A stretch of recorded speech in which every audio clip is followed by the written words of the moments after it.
अस्सलाम वालेकुम नाजरीन, नई वीडियो के साथ आपकी खिदमत में हाजिर हैं। मेरे साथ मौजूद हैं सीनियर साफ़ी मतीउल्लाह जान साहब और सईद बलोच साहब। इनसे बात करेंगे पाक मुज़ाकरात की जो ईरान और अमेरिका के दरमियान हो रहे हैं। और पाकिस्तान खबरों की जीनत बना हुआ है कि पाकिस्तान मुज़ाकरात करवा रहा है। इस्लामाबाद में मुज़ाकरात होने की बातें हो रही हैं। सोशल मीडिया पर वज़ीर आज़म हमारे ट्वीट करते हैं, जिसको डोनाल्ड ट्रंप रीट्वीट भी करते हैं। और पाकिस्तान जो है वो मरकज़ बना हुआ है खबरों का इस वक्त। तो इसमें बात करेंगे कि क्या पीटीआई और ख़ुसूसन इमरान खान का फ्यूचर क्या होगा पाक भारत जंग के बाद। जिस तरह इमरान खान का कहा गया कि वो इररेलेवेंट हो चुके हैं, तो अब अगर पाकिस्तान ये मुज़ाकरात कराने में कामयाब हो जाता है तो फिर इमरान खान का फ्यूचर क्या होगा। क्या इमरान खान 2030 तक जेल में रहेंगे, और पीटीआई जो है वो इसमें पीटीआई का क्या किरदार होगा तहरीक के हवाले से, और पीटीआई के लिए क्या मजीद मुश्किलात पैदा हो सकती हैं इन मुज़ाकरात के बाद।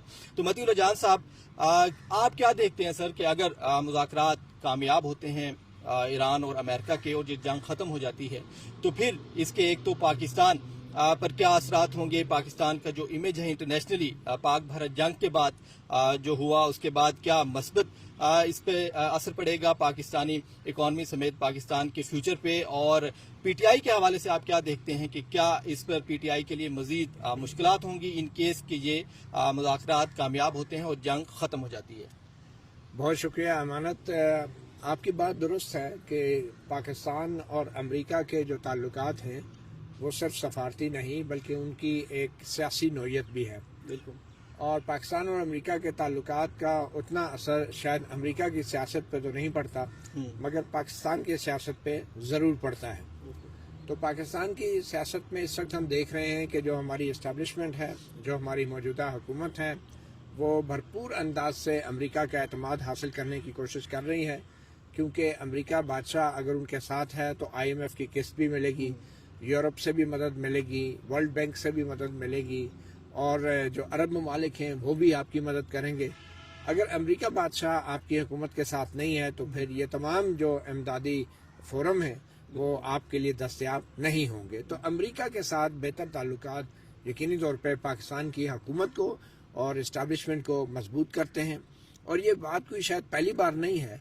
अमेरिका ने हमेशा पाकिस्तान के अंदर मुंतखब हुकूमतों से ज़्यादा इस्टेब्लिशमेंट पे इन्हिसार किया है, और आज भी इस्टेब्लिशमेंट भरपूर अंदाज से अमेरिका को मदद देने के लिए तैयार है। और हमेशा से इस्टेब्लिशमेंट इसलिए भी तैयार रही है कि उसको हमेशा पाकिस्तान के अंदर लेजिटिमेसी का एक बहरान रहा है उसके लिए, और लेजिटिमेसी हासिल करने के लिए उन्होंने अमेरिका की खुशनुदी के लिए वो बहुत सारे काम किए हैं कि जो काम शायद सिविलियन हुकूमत इतनी मुस्तैदी के साथ न कर सकती। तो अब जबकि ये मुज़ाकरात इस्लामाबाद में हो रहे हैं तो पहले तो हमें ये समझने की ज़रूरत है कि हम लोग खुद भी पहले इसको एक सालसी का किरदार गिरदानते रहे हैं। मेरे ख्याल में वो भी बात दुरुस्त नहीं है। और गो बिटवीन का या मीडिएटर का किरदार जो है वो भी मुझे लगता है कि बात दुरुस्त नहीं है। मगर ओमान में जो कुछ होता रहा है कि ओमान में जो मुज़ाकरात होते रहे हैं, इसमें जो ओमान के दफ्तर खारजा के हुकाम थे वो लोग जो हैं बिलवास्ता तौर पे दोनों फ्रीकैन को मुख्तलिफ कमरों में बिठा के उनके पैगाम जो हैं उनके पैगामात एक दूसरे तक पहुंचाते रहे हैं। तो एक तो ये किरदार है जिसमें गो बिटवीन का किरदार है या मीडिएटर का किरदार है, और दूसरा किरदार ये है कि हम सिर्फ एक वेन्यू फराहम कर रहे हैं। हमारा जो है एक किस्म का जैसे शादी हाल होता है या कोई होटल होता है, वहाँ पे आके दूल्हा दुल्हन आके अपना निकाह करके चले जाते हैं। तो इस वक्त की जो अभी तक मालूमात हैं उसके मुताबिक तो हम एक शादी हाल की फैसिलिटीज ही दे रहे हैं, और ये हम एक प्रेमिसेस दे रहे हैं, एक वेन्यू दे रहे हैं अमेरिका और ईरान को। और वैसे स्टीव विटकॉफ और जॉर्ज कुशनर जो हैं वो पहले भी ईरान के साथ बिलवास्ता मुज़ाकरात करते रहे हैं और शायद बराह रास्त भी करते रहे हैं। अब इसके मोडालिटीज़ क्या होंगी वो तो अभी बाद में पता चलेगा, लेकिन इससे पाकिस्तान को कितना फ़ायदा होगा। अगर तो पाकिस्तान इसमें मसालतकार का या सालिसी का किरदार अदा कर रहा होता तो फिर डेफिनेटली एक बहुत बड़ा क्रेडिट पाकिस्तान को मिल सकता था कि इसने एक फैसला किया जिसमें दोनों फ्रीकैन ने तस्लीम किया है। मगर यहाँ पे अगर हम सिर्फ एक शादी हाल की सहूलियात दे रहे हैं तो मुझे नहीं लगता कि पाकिस्तान जो है उसमें उसको सिर्फ इन फैसिलिटीज़ के साथ वो क्रेडिट मिलेगा जो एक सालिस को मिलता है या इवन मीडिएटर को भी मिल सकता है। क्योंकि एक क्रेडिट तो ओमान को भी जाता है, जो पहले मुज़ाकरात होते रहे, फिर जो क्रेडिट ओमान को ईरान ने मिसाइलों की शक्ल में दिया वो भी हमारे सामने है। तो बस अल्लाह खैर ही करे। दुआ ये है कि मुज़ाकरात कामयाब हों, क्योंकि अगर एक तरफ हम क्रेडिट लेने की कोशिश कर रहे हैं तो दूसरी तरफ हमें डिसक्रेडिट भी मिल सकता है, और उसमें मुख्तलिफ फ़रीक़ैन की तरफ से हमारे हवाले से शक व शुबात भी पैदा हो सकते हैं। अब इसके बराह रास्त इमरान से क्या ताल्लुक है, इमरान खान की रिहाई से क्या ताल्लुक है? मेरा ये ख्याल है कि मीडिया के ऊपर ऑब्वियसली इस वक्त पाकिस्तान की मईशत और पाकिस्तान में जो पेट्रोलियम प्राइसेस बढ़ रही हैं उसकी ख़बरों की भरमार है, और उसमें पीटीआई की जो एक तहरीक ईद के बाद चलनी थी वो कुछ देर के लिए कम अज़ कम पस मंज़र में चली गई है। इमरान खान का तीसरी बार आँख का मुआयना भी हुआ है, बच्चों से फ़ोन पे बात भी हुई है, मगर उन खबरों को वो जगह नहीं मिल सकी। मगर मैं एक बार फिर ये वाज़ेह करूँ, पहले भी मैंने ये बात की कल, कि ये खबरों में आना ना आना जो है वो किसी भी सियासतदान की रिहाई होने या ना होने की कोई शर्त नहीं होती। इमरान खान का केस नवाज शरीफ और आसिफ अली जरदारी से मुख्तलिफ है, क्योंकि उनको अवाम में इतनी पजीराई नहीं थी जितनी इमरान खान को है। तो अब अगर जो बड़े फैसले होंगे भी पाकिस्तान की तरफ से, अगर कोई बड़े फैसले होने जो कि मुज़ाकरात में तो ऑब्वियसली पाकिस्तान ने कोई फैसला नहीं करना, तो वो तमाम के तमाम अवामी जो है सपोर्ट और हमायत से मशरूत होंगे। उनकी पायदारी का इन्हसार होगा कि अवाम में वो फैसले कितने मजबूत हैं, और अगर ये हुकूमत अवाम में एतमाद जो है अवाम में एतमाद नहीं रखती, अवाम में इसको एतमाद हासिल नहीं है, तो फिर यह हुकूमत बड़े फैसले भी नहीं कर सकती, और ये करेगी तो उसका मनफी रद्द अमल भी आ सकता है, अच्छे फैसलों का भी मनफी रद्द अमल आ सकता है। तो मेरे ख्याल में इमरान खान तो हर सूरत में रेलिवेंट रहेंगे, क्योंकि आगे आने वाले वक्त में जो भी सूरत हाल होगी उसमें अवाम जो है वो अपनी जिस जमात की पजीराई करते हैं वो उसको नहीं भूलते। अवाम अगर 55 रुपये फी लीटर के हिसाब से पेट्रोल की कीमत में इजाफे के ऊपर कोई रद्द अमल नहीं दे पा रहे, हालांकि उनके दिल में सोच जज्बात और गुस्सा और नफरत तो बहुत है, तो फिर अगर 55 रुपये पेट्रोल सस्ता भी होगा या अवाम के हक में भी कोई चीज़ होगी तो उसका भी अवाम के जो है सियासी वाबस्तगियों पे कोई असर नहीं पड़ेगा। और जो अवाम के साथ एक दफ़ा हो चुका है उसके बाद शायद अवाम बिल्कुल लाताल्लुक हो चुकी है, और ये ज़्यादा ख़तरनाक बात है किसी भी हुकूमत या हमारी इस्टेब्लिशमेंट के लिए। बिल्कुल।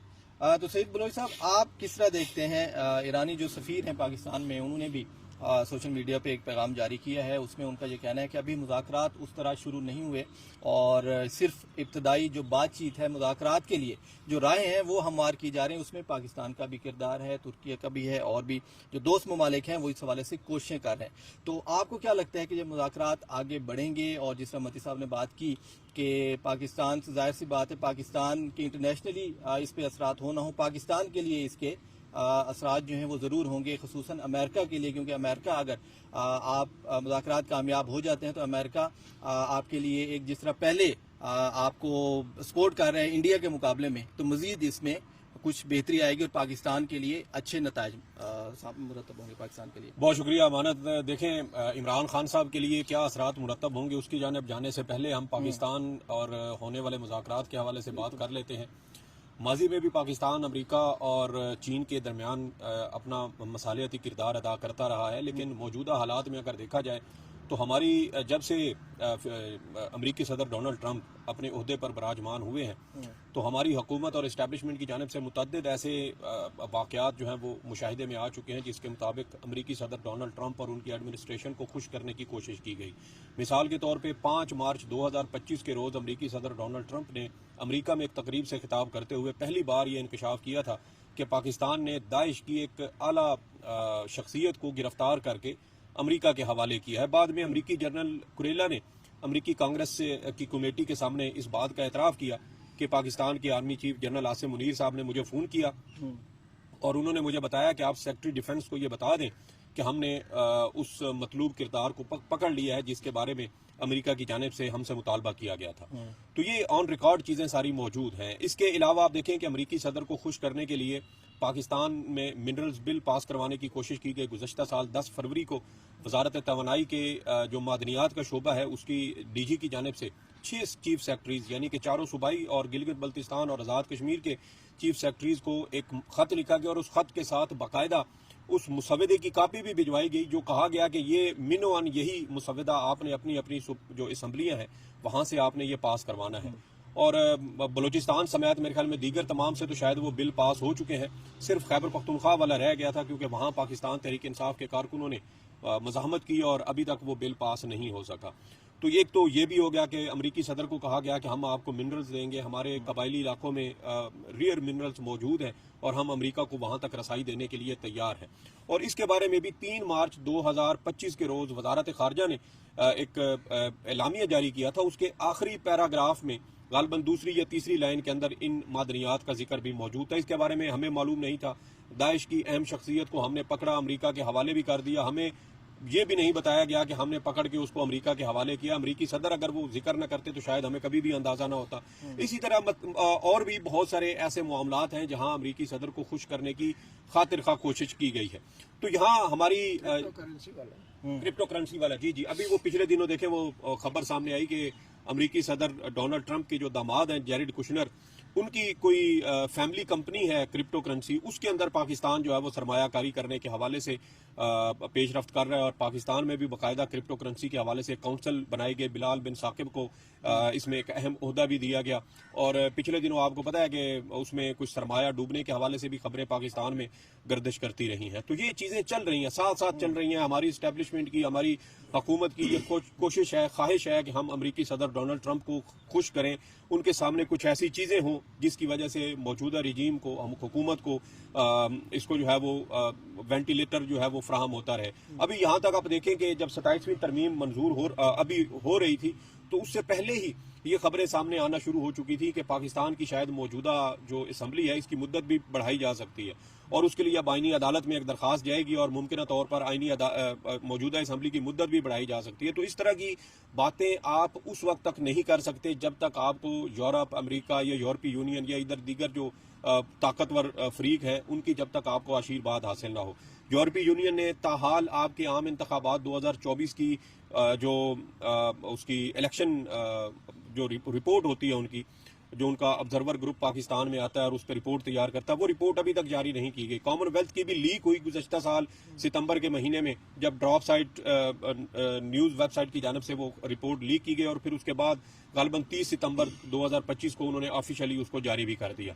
तो यहाँ हमारी इस्टेब्लिशमेंट, हमारी हुकूमत पूरी कोशिश तो कर रही है, लेकिन सवाल ये है कि इन तमाम मामलात में क्या उनको अमेरिका से वो हिमायत हासिल हो सकती है या इमरान खान साहब को इररेलेवेंट किया जा सकता है। यहाँ अगर हम इररेलेवेंट करने की बात करें तो देखिए पिछले साल जब पाक भारत जंग हुई और उसमें पाकिस्तान ने अमेरिकी सदर को कहा मसालियत के हवाले से, जंग बंदी रुकवाने के हवाले से, फिर अमेरिका की जानिब से भी कहा गया कि हमें भारत ने कहा है कि आप ये जंग बंदी करवाएं, पाकिस्तान कुछ बड़ा करने वाला है। और उसमें फिर बाद में आपको पता है कि अमेरिकी सदर डोनाल्ड ट्रंप भारतीय वज़ीर आज़म नरेंद्र मोदी को जुगते मारते रहे, तंज करते रहे कि पहले कहा 5 जहाज गिराए, फिर 6, फिर 7, फिर वो 8 पे पहुंच गए। लेकिन मुझे लगता है कि आइंदा वो भारतीय वज़ीर आज़म को जहाज गिराने की बात नहीं करेंगे, क्योंकि अब ईरान जंग में उनके अपने तकरीबन कोई 15-16 जहाज गिर चुके हैं, जिसमें एक F-30 बल्कि 2 F-35 है जो डैमेज हो चुके हैं, जिसको स्टील्थ कहा जाता था, जिसके बारे में पूरी दुनिया में बड़ी मार्केटिंग की गई कि ये अमेरिका की state of the art technology है। और ये सिर्फ चंद जो उनके अपने इंतहाई करीबी नेटो ममालिक है जैसे बरतानिया है, इसराइल है, इन ममालिक को ये ऑफर किए गए और उनको दिए गए। और F-22 तो वो है जिसके जो सिर्फ इस वक्त अमेरिका के पास है, वो किसी इत्तेहादी को भी आज तक नहीं दिया गया। तो वो सारी टेक्नोलॉजी भी उनकी एक्सपोज हो चुकी है। ईरान ने अपने state of the art radar system से उनको मार गिराया, तो अब वो यकीनन ये बात तो नहीं करेंगे। दूसरा, जो मौजूदा मुज़ाकरात चल रहे हैं, अब इसमें फैसिलिटेशन करने वाली जो मती साहब ने बात की है कि पाकिस्तान का किरदार बिल्कुल ऐसे ही है कि लड़का लड़की की शादी होनी और हम उनको सिर्फ एक वेन्यू फ्राहम कर रहे हैं।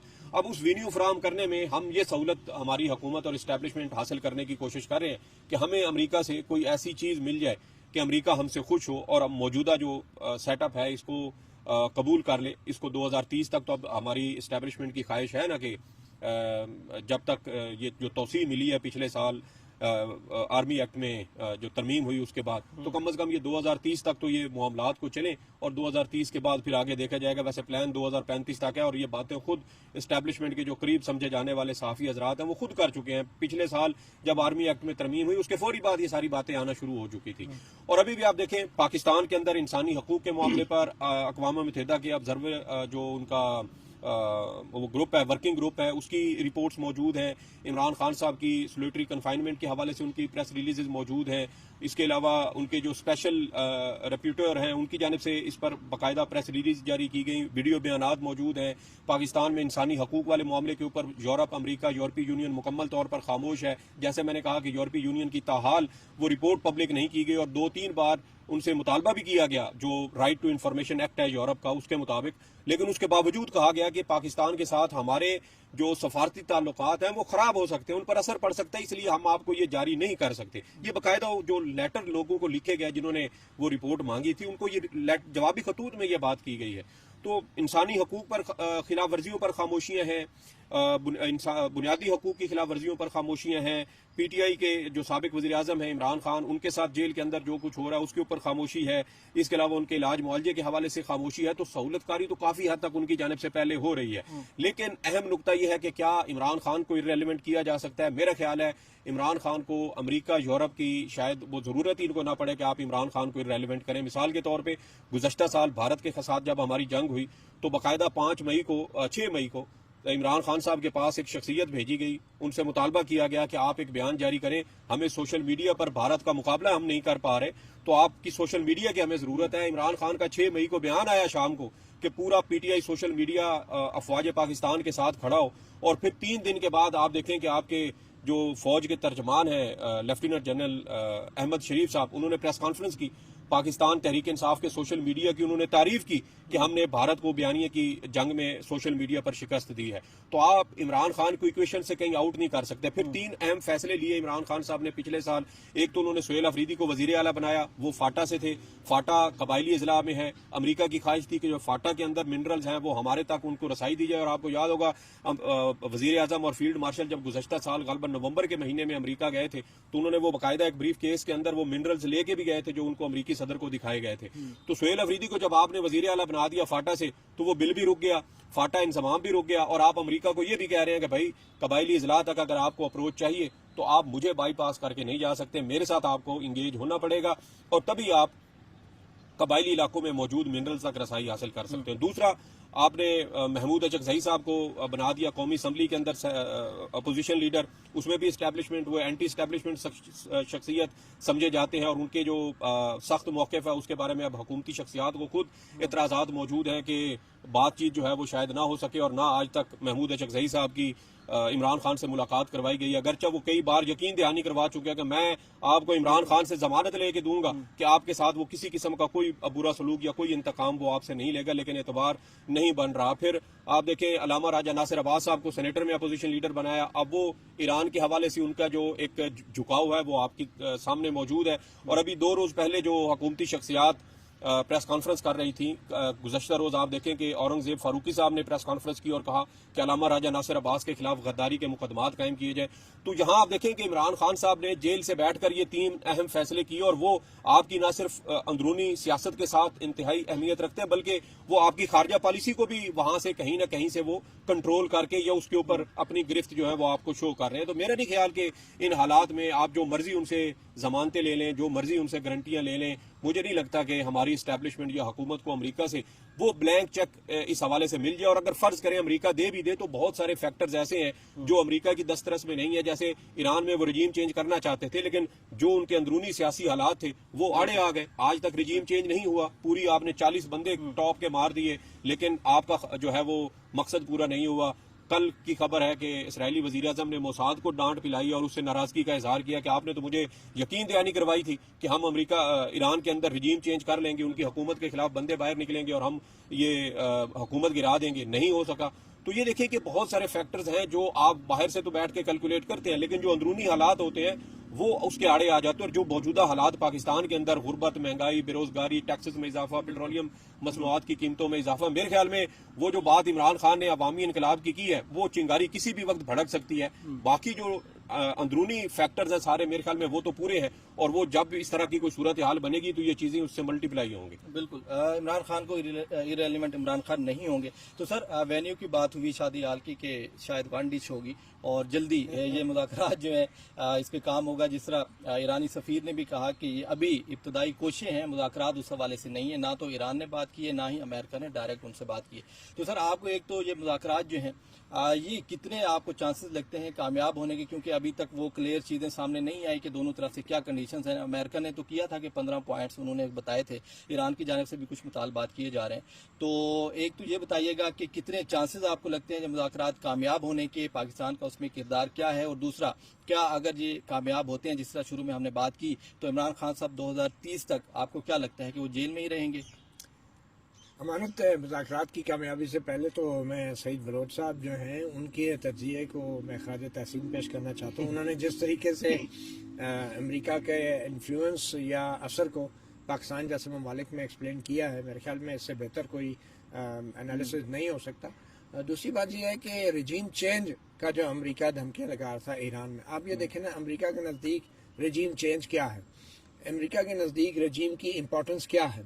ईरान में वो रजीम को गिराना चाहते हैं, पाकिस्तान में रजीम गिरने नहीं देना चाहते। वो तो ये दोनों तरफ मसला सारा रजीम का है। यहाँ से आप इस बात को अंदाजा कर सकते हैं कि अमेरिका जो है वो खास तौर पे डोनाल्ड ट्रंप का जो अमेरिका है वो कभी भी पब्लिक सेंटिमेंट्स और अवाम की जो राय है उसका अब एहतराम नहीं कर रहा। अब सदर ट्रंप अपनी अमेरिका की आवाम की राय का भी एहतराम नहीं कर रहे। सदर ट्रंप के अपने अमेरिका में इंसानी हकूक की जो सूरत हाल है वो भी आपके सामने है। तो पाकिस्तान के अंदर वो क्यों जो है किसी रजीम को गिराएगा या तब्दील करने में मदद देगा। अमेरिका का सदर ट्रंप जो है उसके नज़दीक सबसे अहम चीज़ अमेरिका की इकॉनमी है। और आप ये देखें कि सदर ट्रंप एक बिजनेसमैन है, एक शोमैन है। ये दोनों चीज़ें मिलकर अगर आप मुज़ाकरात की कामयाबी का अगर आप तजिया करेंगे तो वो बड़ा आसान है ईरान के लिए भी। और अभी तक की जो मालूमात सामने आ रही हैं, खुद सदर ट्रंप भी बता रहे हैं, उससे लगता ये है कि सदर ट्रंप को ईरान ने भी कोई दाना डाल दिया है और वो दाना आबनाए हुर्मुज़ के ऊपर कुछ माल कमाने का है।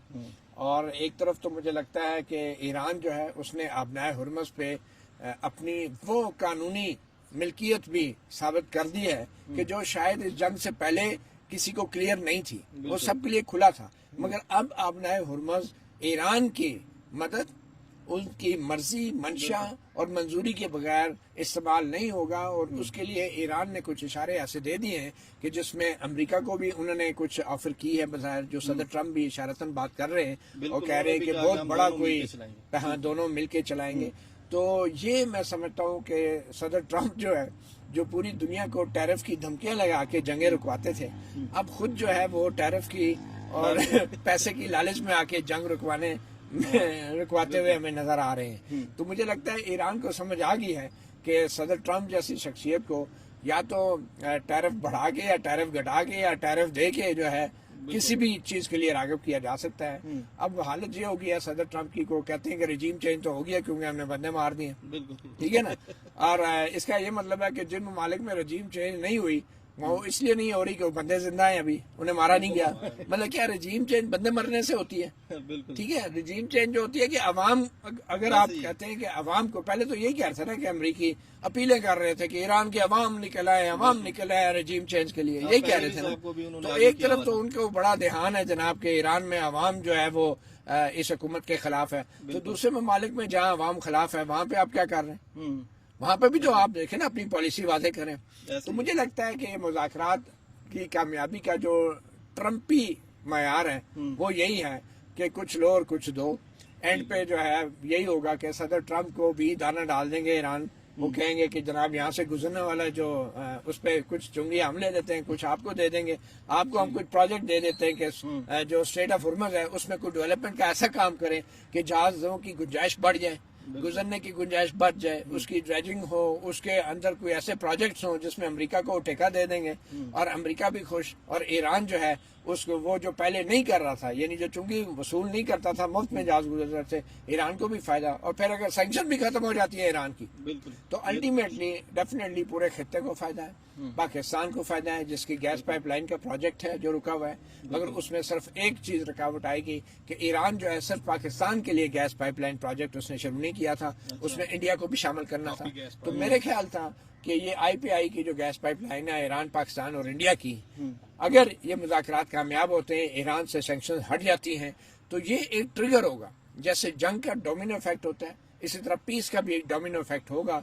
और अगर ये हालात ईरान और अमेरिका के बेहतर होते हैं तो मुझे यकीन है कि फिर अमेरिका भी पाकिस्तान और इंडिया के हालात बेहतर करने के लिए कोई ना कोई रोल जरूर प्ले करेगा। और उसमें एक ऐसा रोल हो सकता है कि जिसमें इंडिया को भी फायदा हो, पाकिस्तान को भी फायदा हो, ईरान को भी फायदा हो, अमेरिका को भी फायदा हो। सिर्फ अब देखने की बात यह है कि जो यूरोपीय ममालिक हैं वो कितने किसी भी ऐसी डील से खुश होंगे जिस पे स्टेट ऑफ हुर्मुज़ पे अमेरिका का कंट्रोल बढ़ेगा, क्योंकि चाइना और जो यूरोपियन ममालिक हैं उनके तेल की 1/5 तरसील जो है वो इसी स्टेट ऑफ हुर्मुज़ से होती है। और अगर यहाँ पे अमेरिका आके बैठ जाता है तो फिर अमेरिका जो टैरिफ पहले यूरोपियन ममालिक पे लगा रहा था, अब मजीद टैरिफ जो है वो लगा के अपनी जो स्टेट ऑफ हुर्मुज़ पे जो शराकतदारी है ईरान के साथ उसको भी इस्टेब्लिश करने की कोशिश करेगा। और ये बहुत बड़ी एक किस्म का मैं समझता हूँ ईरानी रेवोल्यूशन से बड़ा रेवोल्यूशन होगा ये अगर ऐसा हुआ कि अमेरिका और ईरान जो है किसी भी मामले में पार्टनर बन जाए और सैंक्शंस खत्म हो जाए। बिल्कुल। तो सर लास्ट पे इमरान खान साहब के हवाले से आपको क्या लगता है, अगर इन केस मुज़ाकरात ये कामयाब होते हैं